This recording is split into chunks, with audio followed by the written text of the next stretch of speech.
ब्राह्मीं च वैष्णवीं भद्रां षड्भुजां च चतुर्मुखां त्रिनेत्रां च त्रिशूलां च पद्मचक्रगदाधरां पीताम्बरधरां देवीं नानालङ्कारभूषितां तेजःपुञ्जधरां श्रेष्ठां ध्यायेत् बालकुमारिकाम् ओङ्कारलक्ष्मीरूपेण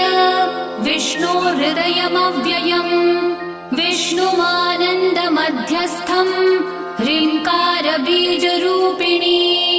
ॐ क्लीं अमृतानन्दभद्रे सद्य आनन्ददायिनी ॐ श्रीं दैत्यभक्षरदां शक्तिमालिनि शत्रुमर्दिनी तेजःप्रकाशिनी देवी वरदा शुभकारिणी ब्राह्मी